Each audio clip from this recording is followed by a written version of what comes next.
कल्लू, हाथ चला रहा है या मेहंदी लगा रहा है? देख वो सामने से फौज आ रही है चटखोरों की। अगर आज पानी कम पड़ा तो तेरी तनख्वाह से पानी के पैसे काट लूंगा। सेठ जी, सुबह से 500 गोलगप्पे छान चुका हूँ, कंधे जवाब दे रहे हैं। और ये जो नया मसाला आपने दिया है, इसे मिलाते ही हाथ में जलन होने लगती है। ये है क्या आखिर? धन्नू इधर उधर देखते हुए धीरे से बोला। चुप, ये धन्नू का गुप्त हथियार है। इसे सूंघने के बाद मुर्दा भी उठकर गोलगप्पे मांगने लगे। तू बस ये काली पुड़िया डाल और देख कमाल। जो एक बार चखेगा वो मेरा गुलाम बन जाएगा। कल्लू मन ही मन कुछ सोचने लगा। गुलाम नहीं, बीमार लग रहे हैं लोग। कल तो गज्जू काका कह रहे थे कि गोलगप्पे खाने के बाद उन्हें रात भर तारे दिखाई दिए। दूसरी तरफ माधव अपने पुराने गोलगप्पे के ठेले पर खड़ा था। आसपास सन्नाटा था, दूर दूर तक कोई ग्राहक नहीं दिख रहा था। हे भगवान, आज फिर वही हाल। 4 घंटे हो गए, सिर्फ 2 प्याले बिके हैं। धन्नू के यहाँ मेला लगा है और मेरे यहाँ सन्नाटा। क्या मेरी ईमानदारी ही मेरी सबसे बड़ी दुश्मन है? तभी उधर से गुजरते हुए रामू काका की नजर माधव के ठेले पर पड़ी। बेटा माधव, बुरा मत मानना, पर जमाना जहर का है। धन्नू के पानी में वो नशा है कि लोग खींचे चले जाते हैं। तू सीधा साधा लड़का है, ये धंधा तेरे बस का नहीं। काका, मैं लोगों के पेट में तेजाब नहीं डाल सकता। माँ कहती है कि बरकत वही है जिसमें किसी की हाय ना शामिल हो। बातें तो तेरी अच्छी हैं बेटा, पर बातों से पेट नहीं भरता। खैर बेटा, हिम्मत मत हारना। वक्त हमेशा एक जैसा नहीं रहता। कभी कभी खाली ठेला ही इंसान की सबसे बड़ी परीक्षा लेता है। रामू काका धीरे धीरे वहाँ से आगे बढ़ गए। माधव फिर चुपचाप अपने ठेले के पास खड़ा रहा, खाली सड़क को देखता हुआ। उधर धन्नू के ठेले पर भीड़ उमड़ी हुई थी। लोग उसके गोलगप्पों का तीखा और अजीब सा स्वाद चखते हुए हैरान भी थे। अरे बाप रे, धन्नू भाई इस पानी में क्या डाला है? कान से धुआं निकल रहा है पर रुकने का मन नहीं कर रहा। यही तो जादू है छोटे, इसे कहते हैं ज्वालामुखी पानी। खाओ खाओ, अभी तो सिर्फ कान से धुआं निकला है, तीसरी प्लेट के बाद तो बिजली दौड़ने लगेगी। अरे भाई, मुझे तो ऐसा लग रहा है जैसे मैं हवा में तैर रहा हूँ। 1 प्लेट और दो। खाओ भाइयों, जमकर खाओ। पूरे चमनपुर में ऐसा स्वाद सिर्फ यमराज, मेरा मतलब है धन्नू के पास मिलेगा। धन्नू की बातों पर लोग हंसते भी रहे और गोलगप्पे खाते भी रहे। ठेले के आसपास शोर और भीड़ बढ़ती जा रही थी और धन्नू के चेहरे पर एक अजीब सी मुस्कान फैलती जा रही थी। रात गहरा चुकी थी। माधव थका हारा अपने घर पहुंचा। घर के अंदर उसकी छोटी बहन बुखार में चुपचाप लेटी थी और माँ उसके पास बैठी दरवाजे की तरफ देखती हुई माधव के लौटने का इंतजार कर रही थी। माँ, आज फिर दवा के पैसे नहीं जुटा पाया।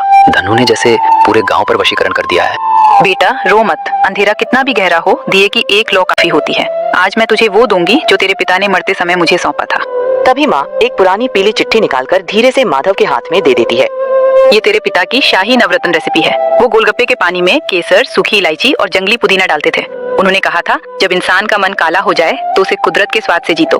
माँ, कल चमनपुर का स्वाद बदलेगा, ये मेरा वादा है।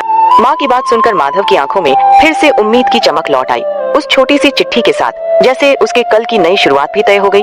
अगली सुबह धन्नू अपनी दुकान पर बैठा नोट गिन रहा था। तभी पास खड़ा कल्लू गुस्से और बेबसी के साथ उससे बात करने लगा।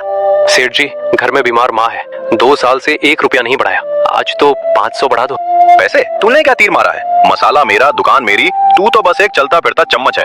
निकल यहाँ से, वरना ये उबलता पानी तेरे सिर पर डाल दूंगा।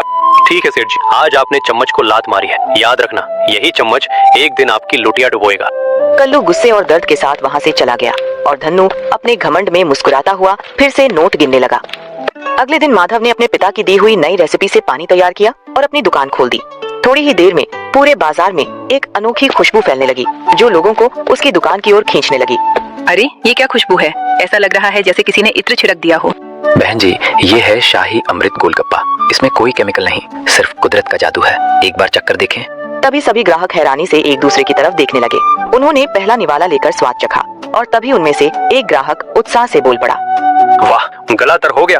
धन्नू के यहाँ तो सिर्फ मिर्च और जलन थी, यहाँ तो सुकून है। अरे ओ, सबको बुलाओ, असली गोलगप्पे यहाँ हैं। देखते ही देखते माधव के ठेले के पास भीड़ बढ़ने लगी और पूरे बाजार में उसके गोलगप्पों की चर्चा फैल गई। दूसरी तरफ धन्नू का ठेला धीरे धीरे खाली होने लगा था। ग्राहक अब माधव की दुकान की तरफ जा रहे थे और यह देखकर धन्नू जलन और गुस्से से तिलमिला उठा।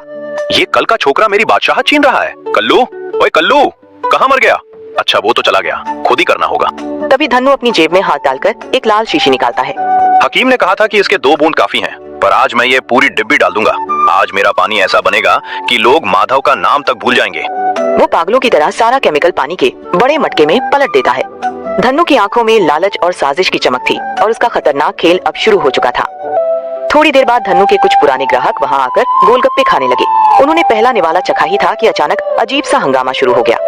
आह, मेरा पेट, ऐसा लग रहा है जैसे पेट में किसी ने चाकू मार दिया हो। धन्नू, ये क्या खिला दिया? मेरी आंखों के सामने अंधेरा छा रहा है। अरे अरे, शायद गर्मी ज्यादा है इसलिए हो रहा होगा। पानी तो एकदम एकदम बढ़िया है। देखते ही देखते पूरे बाजार में हड़कंप मच गया और धन्नू के चेहरे का रंग उड़ गया। शाम को धन्नू घबराया हुआ अपने घर पहुंचता है। जैसे ही वह घर के अंदर कदम रखता है, उसकी नजर अपनी पत्नी बिंदु पर पड़ती है, जो बुरी तरह बीमार पड़ी तड़प रही होती है। यह दृश्य देखकर धन्नू के पैरों तले जमीन खिसक जाती है। बिंदु, ओ बिंदु, ये क्या हालत बना रखी है तूने? उठ, देख मैं आ गया। जी बहुत बहुत जलन हो रही है। ऐसा लग रहा है जैसे किसी ने सीने में जलता हुआ कोयला रख दिया हो। सांस नहीं ली जा रही। तूने कुछ गलत तो नहीं खा लिया? बता मुझे क्या हुआ था? दोपहर को भूख लगी थी। रसोई में वो जो नीली पट्टी वाली डिब्बी रखी थी, मुझे लगा आप शहर से कोई नया शाही चाट मसाला लाए हैं। मैंने अपनी दही भल्ले की प्लेट में वो सारा मसाला डाल दिया। सोचा था आज मैं भी आपके जैसा जादुई स्वाद चखूंगी, पर नहीं, सर्वनाश हो गया। अरे ओ अभागन, वो चाट मसाला नहीं था, वो तो धीमा जहर था। मैंने उसे दूसरों को बर्बाद करने के लिए बनाया था। उसमें तेजाब और खतरनाक केमिकल थे, ताकि लोगों को मेरे पानी की लत लग जाए। क्या जहर? आप गांव वालों को जहर खिला रहे थे? और मैं बड़े चाव से कहती थी कि मेरे पति का हाथ चूमा जाना चाहिए, क्योंकि उनके पास जादुई स्वाद है। हाय राम, ये आपने क्या किया? मैंने सबको मारने का जाल बिछाया था बिंदु, पर मुझे क्या पता था कि मेरा अपना ही परिवार उस जाल में फंस जाएगा। मैं दूसरों के घरों में मातम मनाना चाहता था, ताकि मेरी तिजोरी भर सके, पर आज मेरी तिजोरी भरी है और मेरा घर उजड़ रहा है। जी मुझे बचा लीजिए, मुझे मरना नहीं है। हमारे बच्चों का क्या होगा? देखो मेरी आंखों के सामने अंधेरा छा रहा है। मैं अभी डॉक्टर को बुलाता हूँ, मैं सब ठीक कर दूंगा। हे भगवान, मुझे सजा दे दो, मुझे मार डालो, पर मेरी बिंदु को बख्श दो। मैंने पाप किया है, मैं गुनहगार हूँ। उस शाम धन्नू को पहली बार समझ आया कि लालच और बुरे कर्मों का अंजाम कितना भयानक होता है। दूसरों के लिए बिछाया गया जहर का जाल आखिरकार उसी के अपने घर को उजाड़ने लगा था। कर्म का प्रहार हो चुका था। तभी अचानक दरवाजा जोर से खुलता है और दरवाजे पर इंस्पेक्टर, डॉक्टर और गुस्से से भरा कल्लू अंदर आ जाते हैं। डॉक्टर साहब, देखिए इसे क्या हो गया? ये बोल नहीं पा रही, बस तड़प रही है। दरोगा जी, आप यहाँ इस वक्त? धन्नू, अब ये नाटक बंद कर। बाहर पूरा गांव तेरे नाम की थू-थू कर रहा है। आधे लोग अस्पताल में भर्ती हैं। हमें पता चल गया है कि तू दुकान पर गोलगप्पे नहीं, मौत बेच रहा था। नहीं दरोगा जी, वो तो बस मामूली पेट दर्द होगा। मौसम खराब है ना। झूठ, सफेद झूठ मत बोलो मोटे सेठ। अपनी बीवी की हालत देख और फिर बोल। दरोगा जी, मैंने खुद अपनी आंखों से इसे वो काली पुड़िया मटके में खाली करते देखा है। जब मैंने टोका तो इसने मुझे नौकरी से निकालने की धमकी दी। धन्नू, वक्त बहुत कम है। तुम्हारी बीवी के शरीर में कोई बहुत ही खतरनाक जहरीला केमिकल फैला है। अगर अगले 10 मिनट में मुझे उस चीज का नाम पता नहीं चला तो इसका बचना नामुमकिन है। जहर दिल तक पहुंच रहा है। क्या? नहीं, बिंदु को कुछ नहीं होना चाहिए। डॉक्टर साहब, कुछ भी कीजिए, इसे बचा लीजिए। तो सच उगल, क्या मिलाया था तूने? कौन सा मसाला था वो? अगर आज ये मर गई तो तुझ पर कत्ल का मुकदमा चलेगा और सीधे फांसी होगी। साहब, मुझे फांसी दे दो, मुझे गोली मार दो, पर मेरी बिंदु को बचा लो। मैंने पाप किया है साहब, लालच के चक्कर में अंधा हो गया था। वो मरकरी ऑक्साइड और सिंथेटिक लेड का मिश्रण था। हकीम ने कहा था कि इससे स्वाद का नशा चढ़ता है। मरकरी और लेड? तुम पागल हो गए थे धन्नू। ये सीधा धीमा जहर है। ये इंसानों के फेफड़े और दिमाग सुन्न कर देता है। तुमने पूरे गांव की जान दांव पर लगा दी। छी धन्नू, तू इतना गिर जाएगा सोचा नहीं था। सिर्फ चंद सिक्कों के लिए तूने उन बच्चों के पेट में जहर डाल दिया जो तुझे धन्नू अंकल कहकर बुलाते थे। सेठ, तू कहता था ना कि मैं सिर्फ एक चम्मच हूँ। देख, आज इसी चम्मच ने तेरे जहर का घड़ा फोड़ दिया। अब सड़ना जेल में है। डॉक्टर साहब, नाम बता दिया ना, अब तो बचा लीजिए उसे। मैं अपनी सारी जायदाद, सारा सोना बेचने को तैयार हूँ। बस उसे एक बार खड़ा कर दीजिए। दरोगा जी, मुझे इसे तुरंत बड़े अस्पताल ले जाना होगा। धन्नू, तुम्हारे पैसों से इसकी जान बचेगी या नहीं पता नहीं, पर तुम्हारे कर्मों ने इसे मौत के मुंह में धकेल दिया है। चल धन्नू, अब तेरी जगह घर नहीं काल कोठरी है। तेरे उस हकीम को भी हवालात में डाल दिया है। बाकी का हिसाब अब कानून करेगा। आखिरकार धन्नू को अपने बुरे कर्मों की सजा मिल ही जाती है। लालच और धोखे से खड़ी की गई उसकी दुनिया एक पल में उजड़ जाती है, जबकि ईमानदारी और मेहनत की जीत होती है। इसी संदेश के साथ चमनपुर की यह कहानी यहीं समाप्त होती है।